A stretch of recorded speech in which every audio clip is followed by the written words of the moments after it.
Praise the Lord, hallelujah, hallelujah, amen. आइए आज के वचन में हम जाएंगे। प्रकाशित वाक्य की पुस्तक अध्याय नंबर 20 आयत नंबर 11 से लेकर के 15वां आयत तक हम पढ़ते हैं। प्रकाशित वाक्य की पुस्तक अध्याय नंबर 20 आयत नंबर 11 से लेकर के 15वां आयत तक हम पढ़ेंगे। फिर मैंने छोटे और बड़े क्या हैं, छोटे क्या हैं, सब मरे हुए उनको सिंहासन के सामने देखा हो। पुस्तकें खुले गए, फिर एक पुस्तक खुली गई, अर्थात जीवन की पुस्तक। हालेलुया, आमेन। पुस्तकें खुले गए हैं और एक और पुस्तक खुली है जो जीवन की पुस्तक है। और जैसे उस पुस्तक में लिखा हुआ था वैसे ही उनके कामों के अनुसार मरे हुए का न्याय किया जा रहा था। समुद्र ने उसे मरे हुए को जो उसमें था दे दिया। मृत्यु और अधोलोक ने उन मरे हुए को जो उसमें से था उसमें थे और उन्हें दे दिए। हर एकों के कामों के अनुसार उनका न्याय किया गया।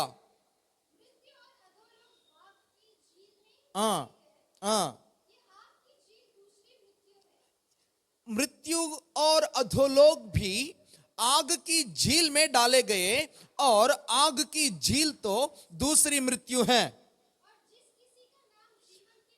जिस किसी का नाम जीवन की पुस्तक में लिखा हुआ नहीं मिला वह आग की झील में डाला गया था। हालेलुया, आमेन। जिस किसी का नाम जीवन की पुस्तक में नहीं लिखा गया और उन्हें अधोलोक की उन्हें आग की झील में डाला गया था। प्रभु की धन्यवाद हो, आमेन, आमेन।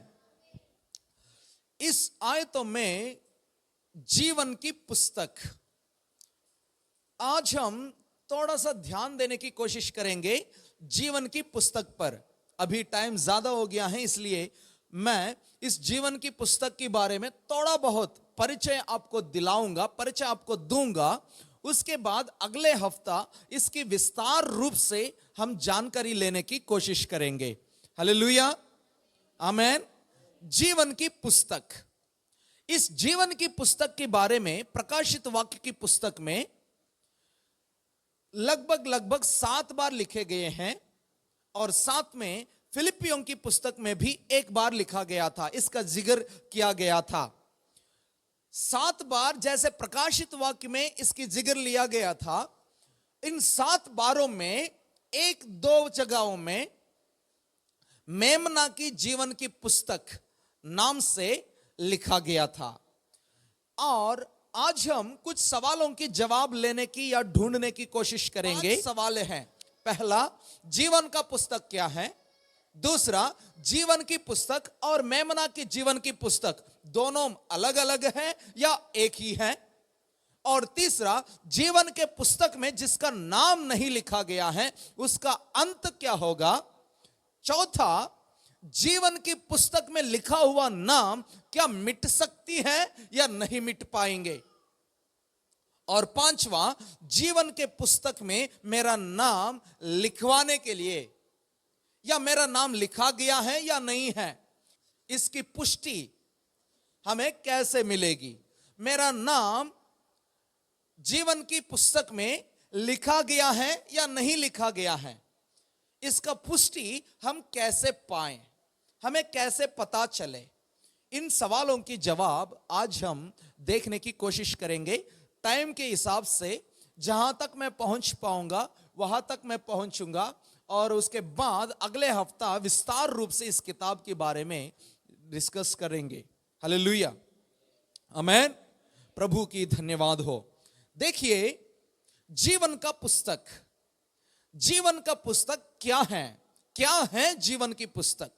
इस जीवन की पुस्तक के बारे में यूहन्ना प्रकाशित वाक्य की पुस्तक में इस प्रकार लिखता है 20वां अध्याय में, देखो मैंने एक श्वेत, बड़ा सा श्वेत सिंहासन को देखा हूं, और इस सिंहासन के सामने बहुत सारे किताबें हैं, और वहां पर एक और किताब भी है जिसका नाम है जीवन का पुस्तक। हालेलुया। बहुत सारे किताबें हैं वहां पर, और उनसे हट के एक और किताब है जिसका नाम जीवन की पुस्तक है। और इस जीवन की पुस्तक है क्या, और इसमें क्या है, और किस चीज के बारे में यह किताब है, इन सवालों के लिए, इन सवालों का जवाब हम देखेंगे। देखिए, हमारे पास मोबाइल है, सबके पास फोन है। हमारे भारत के अंदर 140 करोड़ जनता है। कुछ सर्वे इस प्रकार कहती हैं, धरती जब से शुरू हुई है, या ह्यूमन रेस जब से शुरुआत हुई, तब से अभी तक जितनों ने पैदा हुआ, और इन सब के लेखा अगर देखा जाए, 117 बिलियन लोग इस धरती पर पैदा हुए थे। 117 बिलियन, बिलियन मतलब 1 बिलियन मतलब 100 करोड़। 1 बिलियन का मतलब 100 करोड़। तो 100 करोड़ मतलब 1 बिलियन है।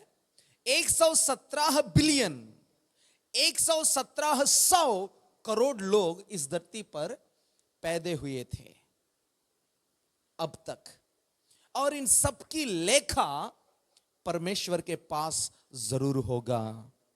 हालेलुया। क्योंकि मत्ती रचित सुसमाचार 12वां अध्याय 36 और 37वीं आयतों को अगर हम पढ़ते हैं, वहां पर प्रभु यीशु मसीह इस प्रकार कहते हैं कि तुम्हारा मुंह से निकला हुआ हर एक बात की लेखा तुम्हें प्रभु के सामने देना होगा।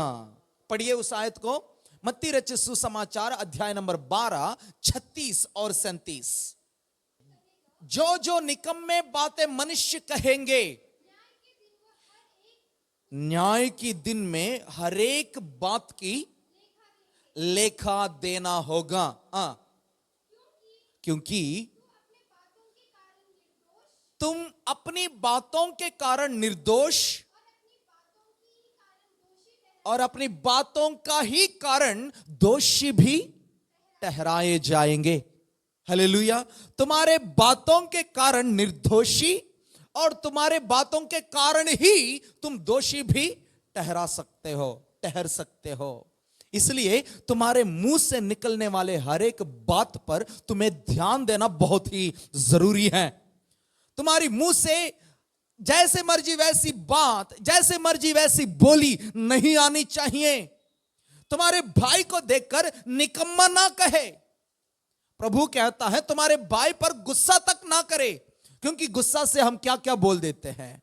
हमारी मुंह से निकलने वाले हर एक निकम्मे बात की लेखा तुम्हें देना होगा, और इस बात को तुम्हारे दिमाग में रखकर जब भी तुम बोलते हो, इसलिए प्रभु कहते हैं तुम्हारी बातचीत नमक डाला हुआ तरह अद्भुत रीति से होना चाहिए। तुम्हारे बोली नमक डाली गई चीज के समान अच्छा से होना चाहिए। हमारी बोली हमेशा किसी और को चोट नहीं, परंतु उसकी घावों को पट्टी बांधने की तरह होना चाहिए। हालेलुया, आमेन। इसलिए हमारी बोली तक अगर लेखा देना होगा, तो फिर हमारी चाल चलन के बारे में आप सोच सकते हैं। बोली को भी प्रभु नहीं छोड़ रहा है, तो फिर चाल चलन की बात कैसे छोड़ेंगे? क्या इतने लोगों की लेखा प्रभु क्या जरूर लेगा? कैसे लेंगे?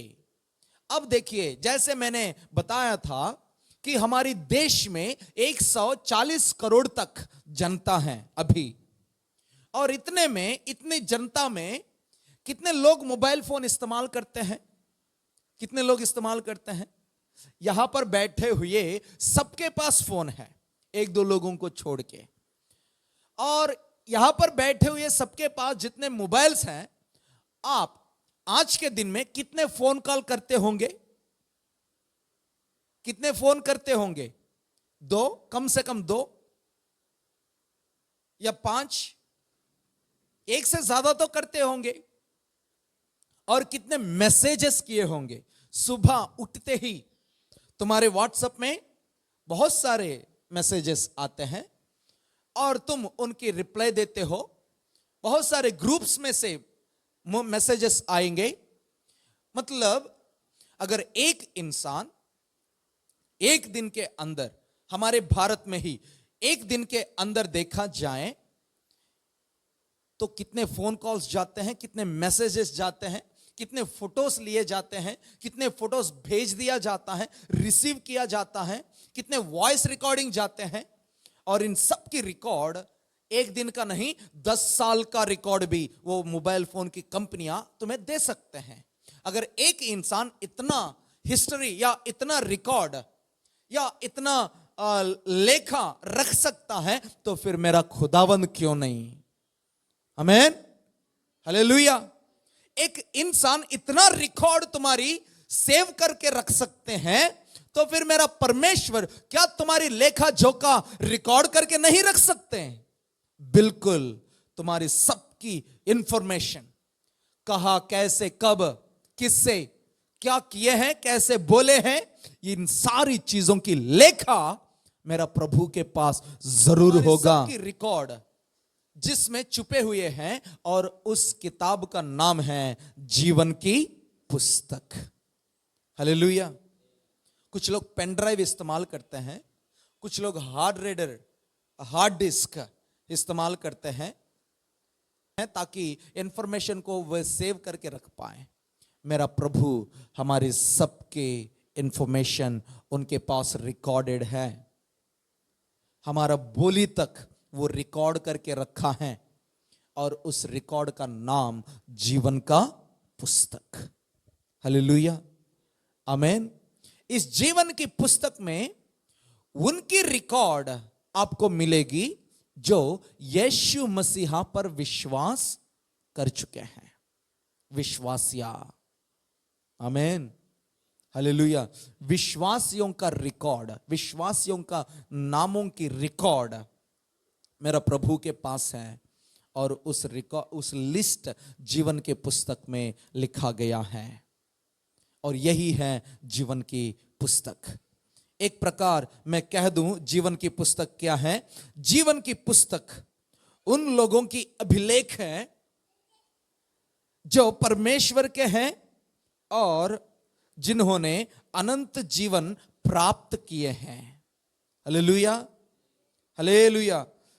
जीवन का पुस्तक, जीवन का पुस्तक उन लोगों की अभिलेख है जो परमेश्वर के हैं और जिन्होंने प्रभु के द्वारा अनंत जीवन प्राप्त किए हैं और उसका रिकॉर्ड जीवन की पुस्तक में छुपी हुई है। आमीन। तो अभी दूसरा सवाल पर जाएंगे। जीवन की पुस्तक और मेमना की जीवन की पुस्तक।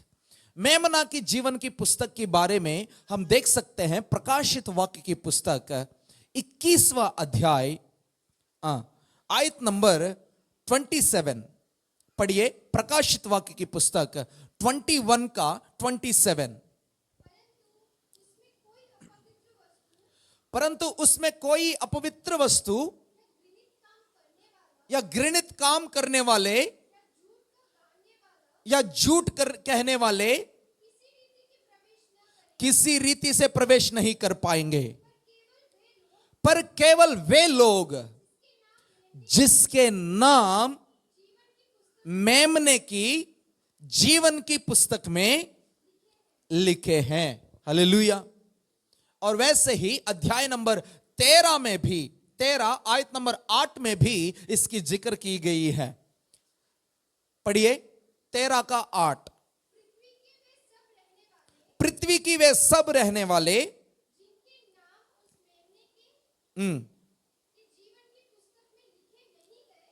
जिनके नाम उस मेमने की पुस्तक में, इस मेमने की, फिर से पढ़िए, पृथ्वी की वे सब रहने वाले जिनके नाम उस मेमने की जीवन के पुस्तक में लिखे नहीं गए हैं, जो जगत की उत्पत्ति के समय, उत्पत्ति के समय से घात हुए हैं, उस पशु की पूजा करेंगे। हालेलुया, हालेलुया, आमेन। इस आयत को फिर एक बार पढ़ते हैं। पृथ्वी की सब रहने वाले जिनके नाम उस मेमने की जीवन की पुस्तक में लिखे नहीं हैं। किस मेमने की? किस मेमने की जीवन की पुस्तक है?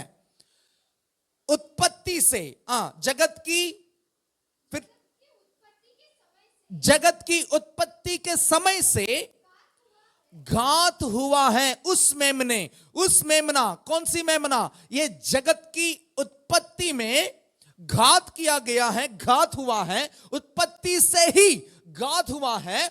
उस मेमने की जीवन की पुस्तक में जिनके नाम लिखे गए नहीं हैं, वे जाकर के उस पशु की पूजा करेंगे। ये कौन सा पशु है? इसका इंफॉर्मेशन आने वाले समय में हम जरूर जानेंगे। अभी प्रकाशित वाक्य पर ही हमारा ज्यादातर ध्यान देने वाली समय आ चुका है, क्योंकि पशु कौन सी है और 666 कौन सा नंबर है, और जीवन की पुस्तक आज हम देख रहे हैं, और 24 बुजुर्ग कौन है, पुरखे कौन है, और मोहर लगाए गए वो किताब कौन सी है, और मोहर खुलते हुए क्या क्या हो रहा है, ये सारी चीजें हम जरूर जानने वाले हैं। ध्यान से सुने। हालेलुया।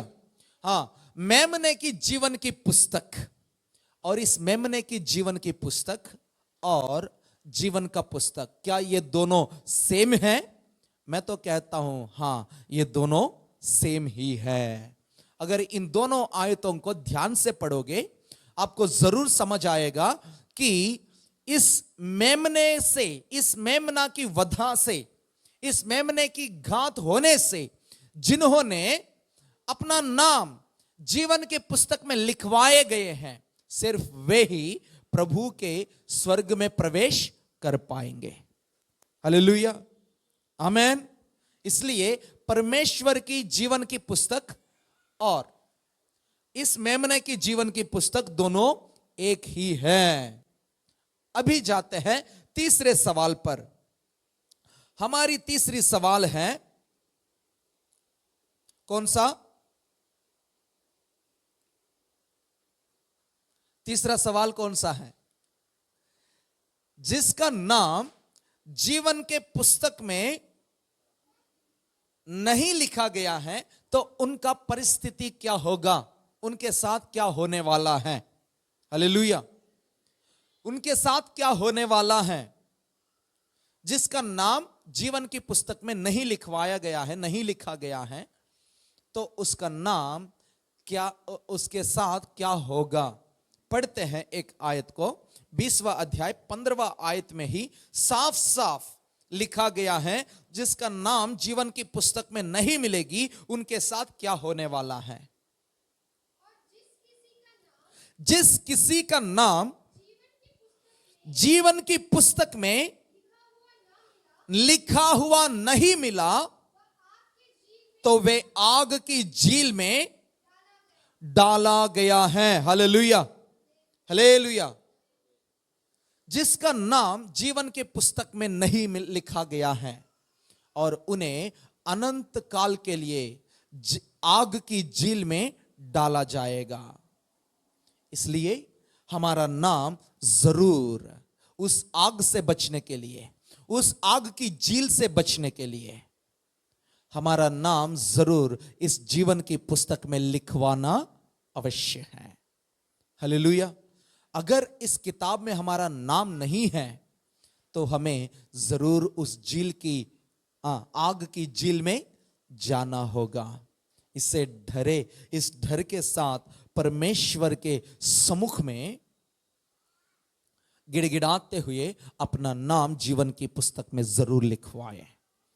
और यहां पर 20वां अध्याय 11 से लेके 15 तक जो घटना हो रही है, यहां पर जो विवरण यूहन्ना दे रहे हैं, इस घटना श्वेत सिंहासन के सामने हो रही है। बड़ा श्वेत सिंहासन के सामने हो रही है ना। तो यहां पर न्याय चुकाए जा रहे हैं। ये बड़ा श्वेत सिंहासन के सामने न्याय मसीहों के लिए नहीं चुकाया जाएगा। जिसने यीशु मसीहा को ग्रहण नहीं किए, जिसने अपने पापों के प्रति मन फिराए नहीं है, जिसने अपने पापों को नहीं माना, जिसने अपनी राहों को नहीं मोड़ा, अपनी गलतियों को नहीं माना, इन लोगों के लिए एक दिन जरूर न्याय चुकाया जाएगा। चाहे उस न्याय चुकाने दिन से पहले वो समुद्र में घिरकर क्यों ना मरे, क्या कहीं और जाकर के वो क्यों ना मरे, हर चीज, चाहे समुद्र क्यों ना हो, मृत्यु क्यों ना हो और अधोलोक क्यों ना हो, अपने अपने में पड़े हुए मृतकों को ला करके उस सिंहासन के सामने प्रभु के हाथों में सौंप दिए। उस सिंहासन के सामने उन सबको खड़ा कर दिए हैं, ताकि परमेश्वर उन किताबों में देख करके और उनके न्याय चुका पाए। हालेलुया। इसलिए वहां पर खड़े हुए हर किसी का नाम जीवन की पुस्तक में ढूंढा जाएगा। अगर उनके नाम उस जीवन की पुस्तक में नहीं है, वे सीधा, आशीष देखना एक बार,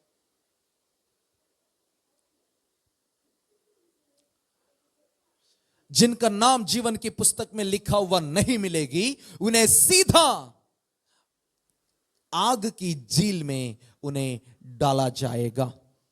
और अभी हमारी चौथा सवाल की ओर चल पड़ेंगे। यह है सबके जीवन में पड़ा हुआ बड़ा सवाल। यह क्या है? अगर एक बार मैंने यीशु मसीहा को ग्रहण कर लिया तो मेरा नाम जीवन के पुस्तक में लिखी जाती है। तो एक बार लिखने के बाद क्या मेरा नाम जीवन के पुस्तक में से निकाला जाएगा कि नहीं निकाला जाएगा, मिटाया जाएगा कि नहीं मिटाया जाएगा? इस सवाल बहुतों के जीवन में है। पास्टर्स क्यों ना हो, विश्वासिया क्यों ना हो, गाना गाने वाले आराधक क्यों ना हो, सबके बहुतों के जीवन में यह सवाल है। और इस सवाल की जवाब को लेकर के दो प्रकार की विचार लोगों के बीच में है। कुछ लोग कहते हैं हां, हमारा नाम एक बार जीवन के पुस्तक में लिखा गया है, तो ये इस नाम को हटाने का भी हटा भी सकते हैं प्रभु। और दूसरे प्रकार के लोग कहते हैं नहीं, एक बार लिखा गया है तो प्रभु उसका नाम नहीं मिटाएंगे, नहीं निकालेंगे। और ये जो कहने वाले हैं और ये कहते हैं वंस सेव्ड ऑलवेज सेव्ड, कहने वाले बैच हैं, कहने वाले ग्रुप हैं। और दूसरा ग्रुप इस प्रकार कहते हैं अगर एक बार तुम्हारा नाम लिखवाया गया है, उस नाम को मिटा भी सकते हैं, निकाल भी सकते हैं परमेश्वर। हालेलुया। और इस सवाल पर थोड़ा सा वचन की ओर पढ़ते हुए, वचन की ओर चलते हुए हम इस सवाल की जवाब को ढूंढने की या लेने की कोशिश करेंगे। ये दोनों ग्रुप एक ही वचन को लेकर के अपना अपना विचार या अपना अपना राय देते हैं। वो कौन सा आयत है वो आपको मैं दिखाता हूं। आइए हम देखेंगे प्रकाशित वाक्य की पुस्तक अध्याय नंबर 3 आयत नंबर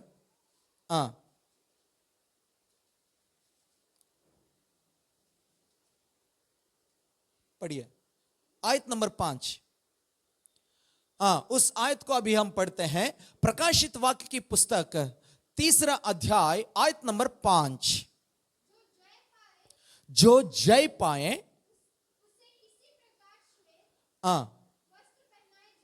उसे श्वेत वस्त्र पहनाए जाएंगे और मैं उसका नाम जीवन की पुस्तक में से किसी रीति से नहीं काटूंगा, पर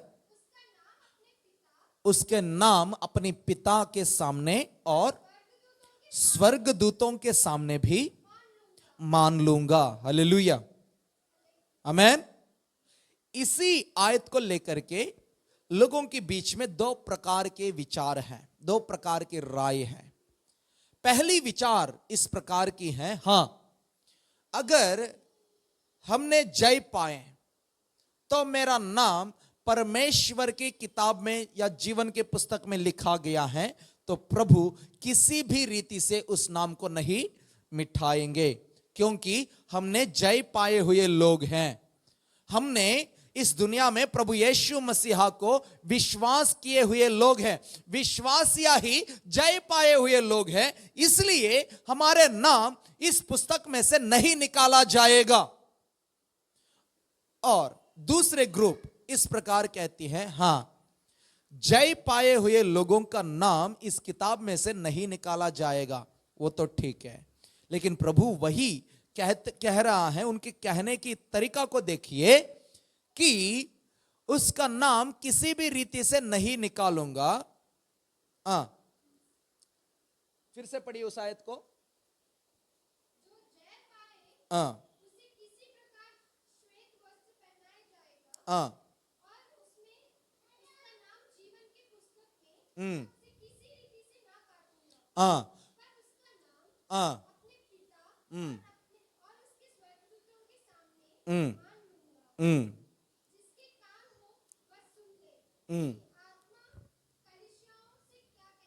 आमीन, हालेलुया।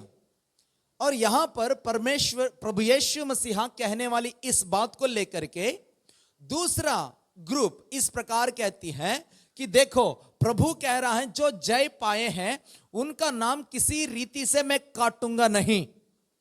अगर तुमने जय नहीं पाया हो, अगर तुमने जीवन की संकटों पर या जीवन में आया हुआ लोभ, स्वार्थ, झूठ, छल, इस प्रकार की पापों पर जीत नहीं पाए हो, तो तुमने एक बार प्रभु पर विश्वास किया, फिर से पाप में गिर गए, तुम जीत नहीं पाए हो, तो तुम्हारा नाम जरूर उस जीवन की पुस्तक में से काटा जाएगा।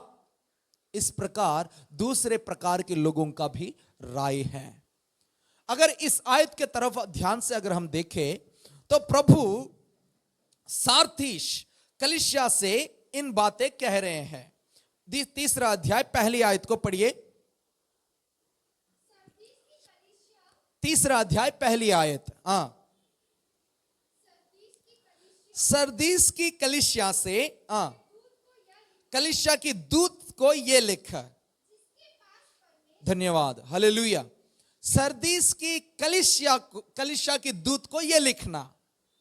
यहां पर परमेश्वर सार्थीस कलीसिया से बातें कर रहे हैं और उस कलीसिया की स्थिति हम देखेंगे तो ध्यान से पढ़ते हैं उस कलीसिया की स्थिति कैसा था।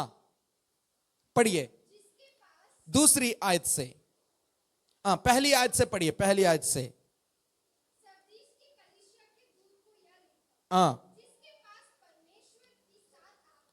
जिसके पास परमेश्वर के 7 आत्माएं, 7 तारे हैं, वो यह कहते हैं कि मैं तेरे कामों को जानता हूं, तू जीवित तो कहलाते हैं पर है मरा हुआ। इस समाचार कलीसिया को प्रभु दे रहे हैं, गैर मसीहों को नहीं, मसीहों के पास ही इस समाचार को भेज रहे हैं। जिसने यीशु मसीह पर विश्वास किए, कलीसिया में बैठते हैं, आराधना करते हैं, उन लोगों से ही इस समाचार प्रभु बातें कर रहे हैं। देखो, तुम देखने में जीवित तो है लेकिन मरा हुआ है, हाँ, जागृत हो। हाँ, हाँ,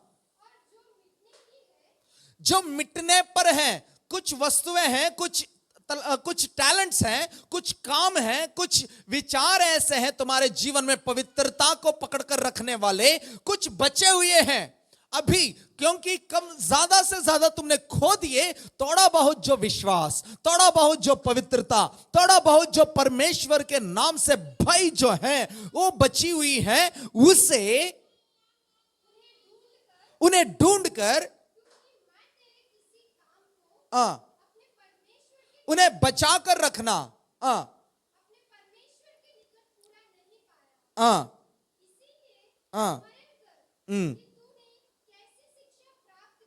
चार से, आयत नंबर 4। हाँ, इस सरदीस में कुछ ऐसे लोग भी हैं जिन्होंने अपने अपने वस्त्र को अशुद्ध नहीं किए हैं, और वे श्वेत वस्त्र पहने हुए मेरे साथ घूमेंगे, क्योंकि वे इस योग्य हैं, जो जय पाए वे भी इसी प्रकार श्वेत वस्त्र पहनेंगे, और उनका नाम, हालेलुया, हालेलुया।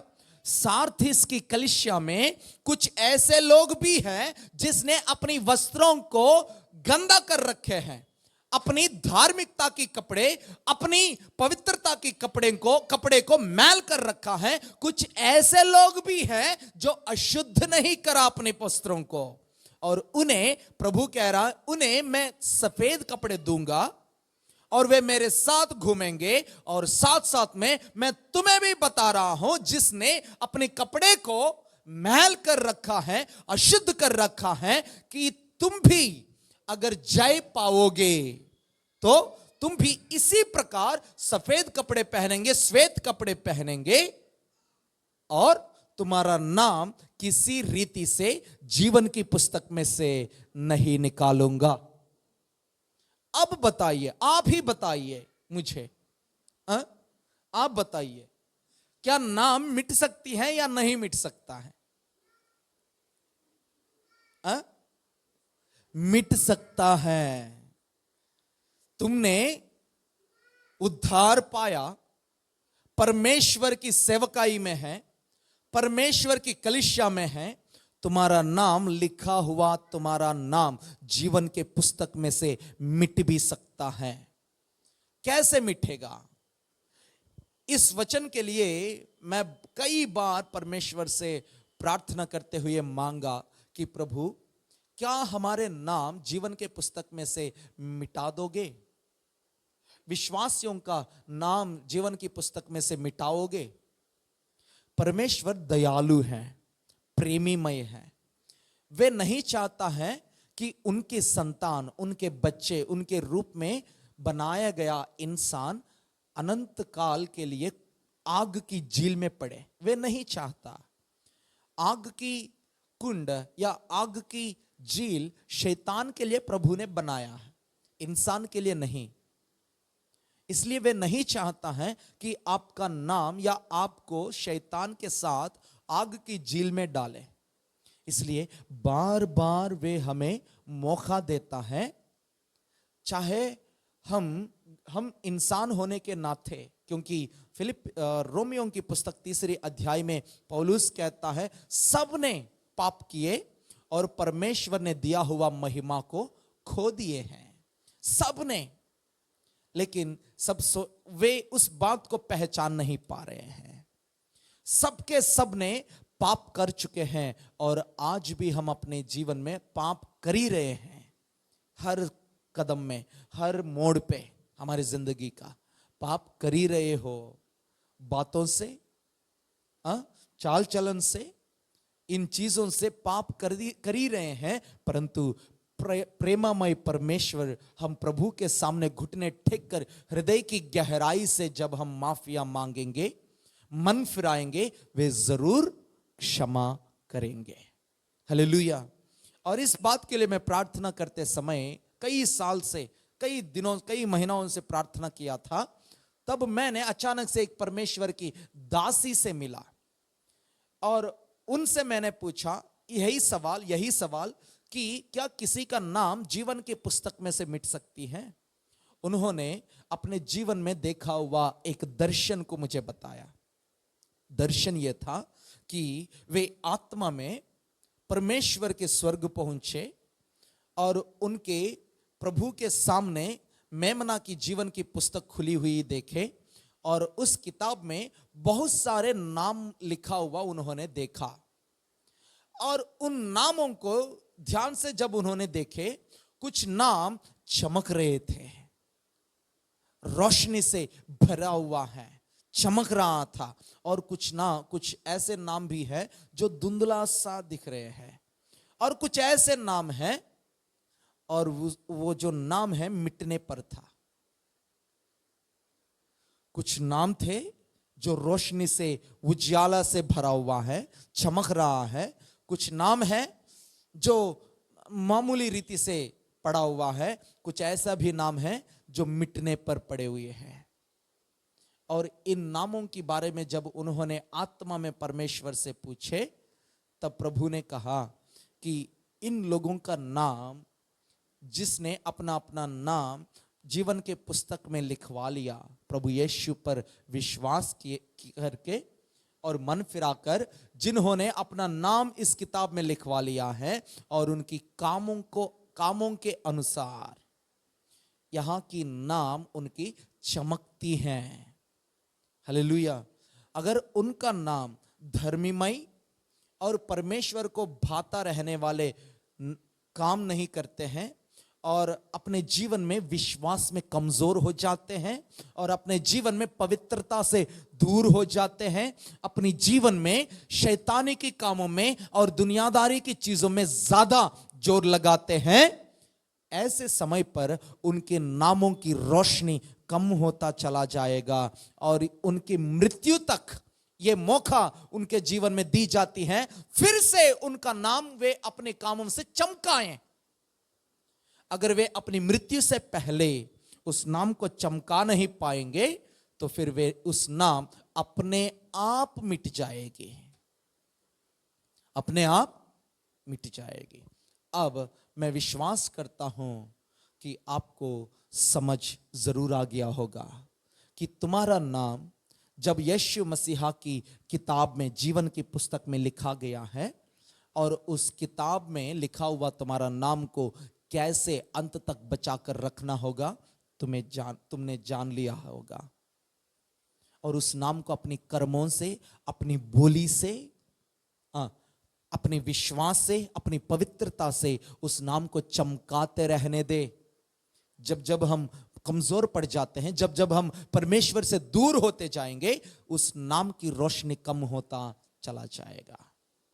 एक दिन हम मरने पर जब स्थिति में पड़ जाएंगे और मरने से पहले उस नाम को अगर उजाला या रोशनी नहीं करा पाओगे तो वो जरूर उस नाम धुंधला हो जाएगी और एक ना एक दिन वो नहीं दिख पाएगा।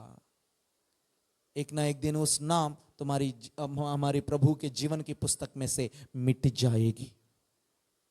हालेलुया। इसलिए मेरे अजीजों, तुम्हारा नाम प्रभु के जीवन के पुस्तक में लिखा गया है और उसे संभाल कर प्रभु के सामने खड़े होते समय तक, प्रभु के सामने खड़े होने के समय तक, और उस नाम को प्रभु की जीवन की पुस्तक में लिखवा के रखो ताकि हम अनंत काल के लिए, अनंत समय के लिए उस आग की झील से बच के रहने पाए। आमीन, हालेलुया। और आखिरी सवाल हमारी ये है कि हमें कैसे पुष्टि मिलेगी कि मेरा नाम जीवन की पुस्तक में लिखा गया है। हालेलुया। कैसे मैं जान पाऊंगा कि मेरा नाम जीवन की पुस्तक में है या नहीं है? इसके लिए भी एक आयत को पढ़ेंगे। रोमियों का पुस्तक अध्याय नंबर 10 आयत नंबर 9 से 13 तक हम पढ़ेंगे। ध्यान से सुने। आ, यदि तू अपनी मुंह से यीशु को प्रभु जानकर अंगीकार करेंगे, अपने मन से विश्वास करेंगे कि वे परमेश्वर ने उन्हें मरे हुए में से जिलाया, तो तू निश्चय उद्धार पाएगा। क्योंकि धार्मिकता के लिए मन से विश्वास किया जाता है और उद्धार के लिए मुंह से अंगीकार किया जाता है। धार्मिकता के लिए मन से विश्वास, उद्धार के लिए मुंह से अंगीकार। क्योंकि जो पवित्र शास्त्र यूं कहती है, जो कोई उस पर विश्वास करेंगे वे लज्जित नहीं होएंगे।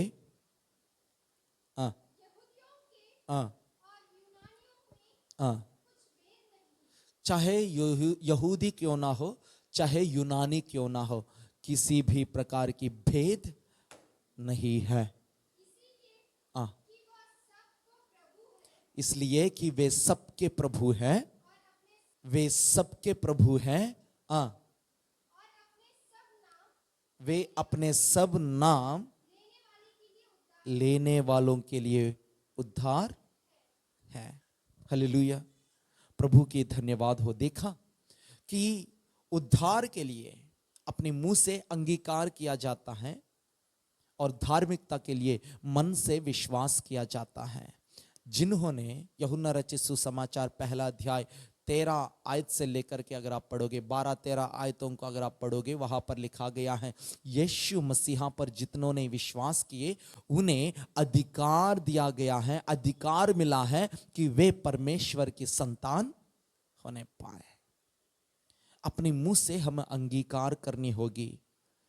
भले आपने बपतिस्मा पाया होगा 5 साल पहले, भले आप 10 साल पहले पाए होंगे, लेकिन बपतिस्मा पाए हुए दिन से आज तक मुझे बताने की कोई जरूरत नहीं है। मैं अपने पास ही इस सवाल को छोड़ देता हूं। अपने आप को जांच लो कि क्या मैंने बपतिस्मा पाया हूं, मन फिराया हूं, उसके अनुसार उसकी योग्य की जिंदगी क्या मैंने अभी तक जिया।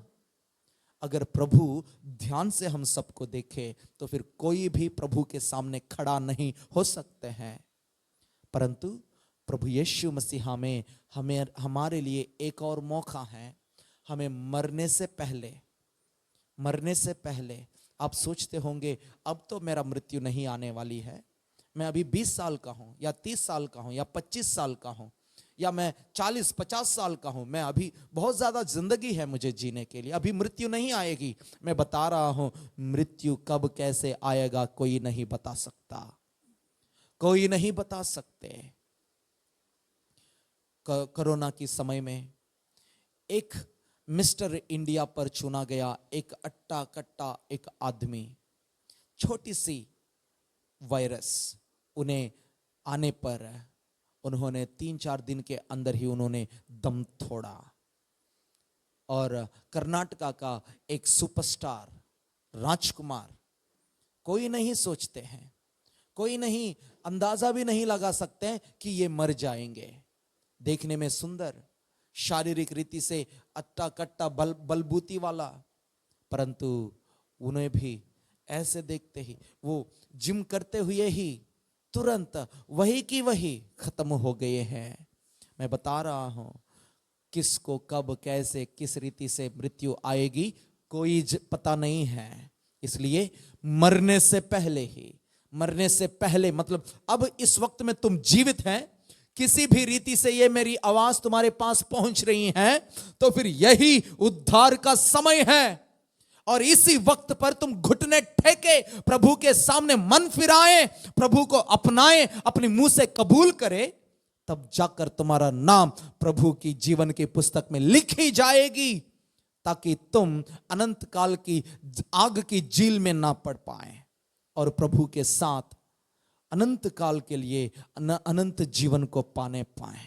हालेलुया मेरे अजीजों, इसलिए मैं आपसे विनती करता हूं कि अपने जीवन में प्रभु पर विश्वास इसी वक्त करे, और इसी वक्त हर मौके पर तुम्हारे हाथों से, तुम्हारी पैरों से, तुम्हारी सोचों से, तुम्हारी बोली से, तुम्हारी नजर से करने वाली हर एक प्रकार की बुरी विचार, बुरी काम, बुरी चीजें इसी वक्त प्रभु के सामने कबूल करो, और यही उद्धार का समय है। इस समय को ना पार होने दे, ना चुकने दे, ना जाने दे। इस समय को इस्तेमाल करे, घुटने टेक कर प्रभु से माफी मांग, ताकि तुम्हारे जीवन में अनंत जीवन प्राप्त करने वाली योग्यता प्रभु यीशु मसीहा के द्वारा तुम्हें मिलने पाए। आमेन, हालेलुया। आइए इस समय में हम सभी प्रार्थना करेंगे प्रभु से कि पिता